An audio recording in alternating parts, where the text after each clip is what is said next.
Hello student, good morning Kashad. Yesterday we have learned mathematics, बरोबर? Angles, surds and all these things. Today we are going to learn math.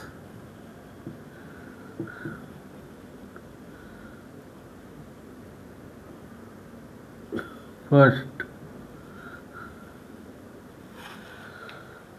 we have given one equation ax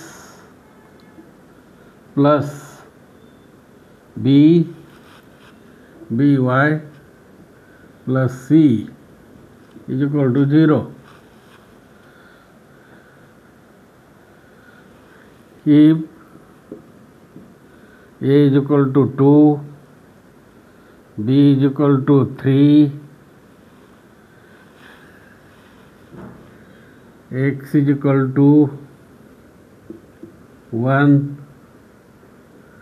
and y is equal to 2. Find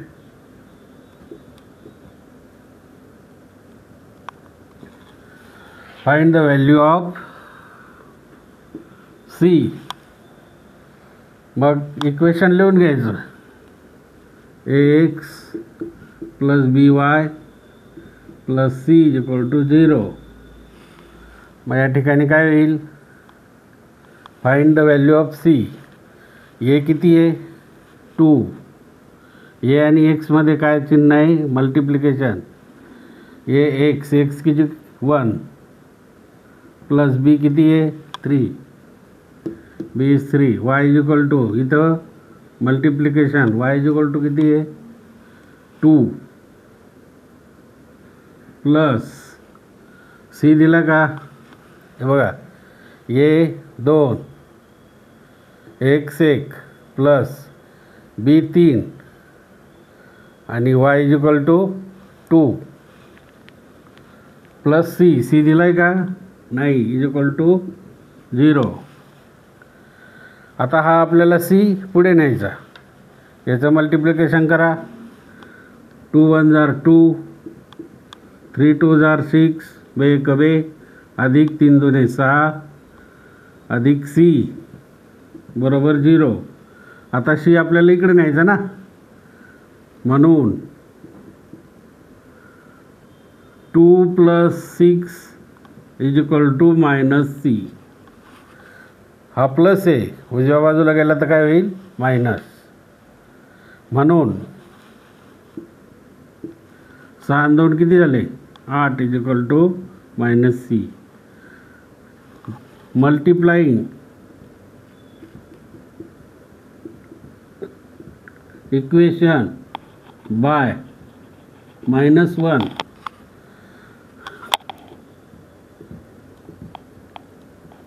we get काय होईल? therefore -8 is equal to, आता इथं -1 ने गुणलं तर काय येईल? Minus minus काय झालं? प्लस. म्हणजे the value of c is equal to -8. हे झालं आन्सर. कळलं तुम्हाला? This is the equation. X plus b y plus c. A दिला आहे, बी दिला आहे, एक्स दिला आहे आणि वाय दिला आहे. इथं मल्टिप्लिकेशन आणि मग 6 आणि 2 8 multiplying by -1 we get -8 is equal to minus c. Minus minus plus, म्हणजे सीची किंमत किती आली? -8. आता दुसरं आपण बघूया. चालेल ना? समजलं सर्वांना? आता दुसरं गणित.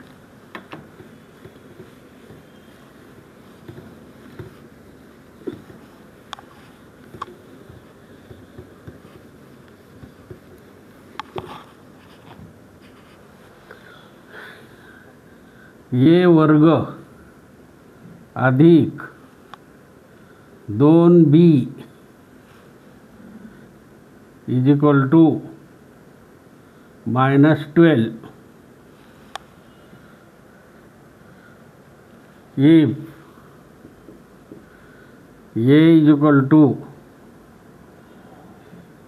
4, find व्हॅल्यू ऑफ बी.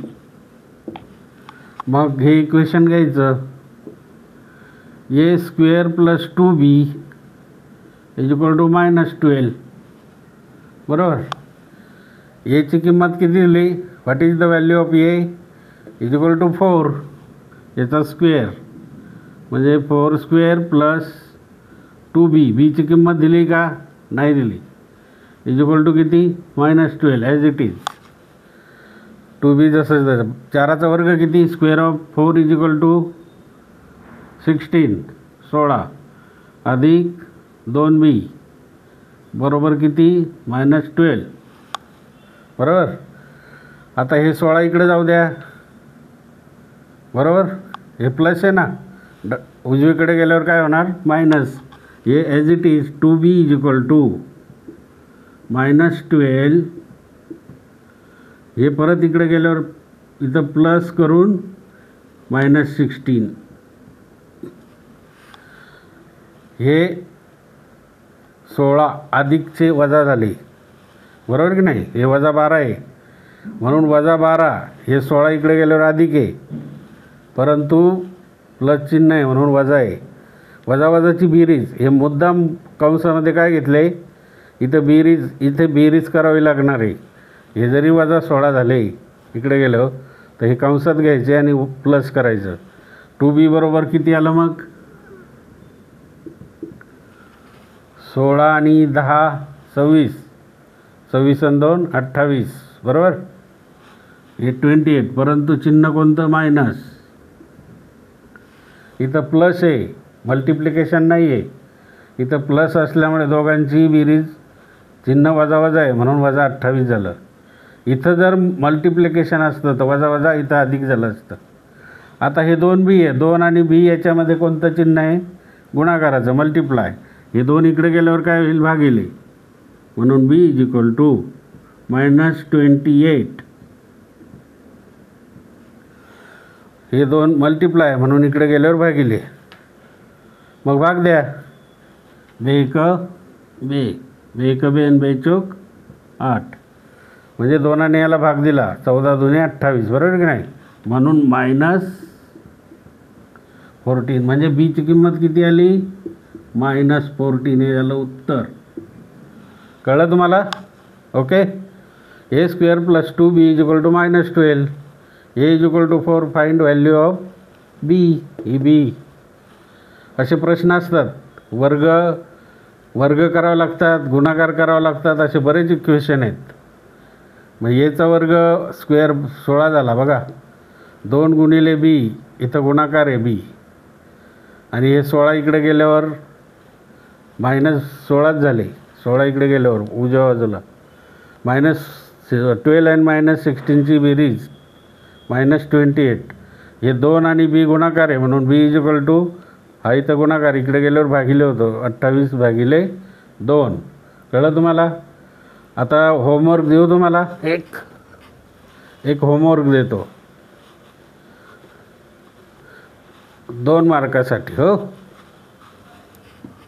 घ्या लिहून. 2x² plus 5y is equal to 20 if x is equal to 3. एक्सची किंमत किती दिली, 3. Find value of y. Okay. 2 mark carrying. 2x² plus 5y is equal to 20. x is equal to 3 दिलं आहे, तर याची व्हॅल्यू काढायची yची. इथं 5 आणि y मध्ये काय आहे, गुणाकार आहे. इथं पण गुणाकार आहे. मग इथे पूर्ण जर संख्या आली तर ही इकडं उजव्या बाजूला गेली तर वजा होते. कळलं प्रत्येकाला. करा अभ्यास. थँक्यू. ओके.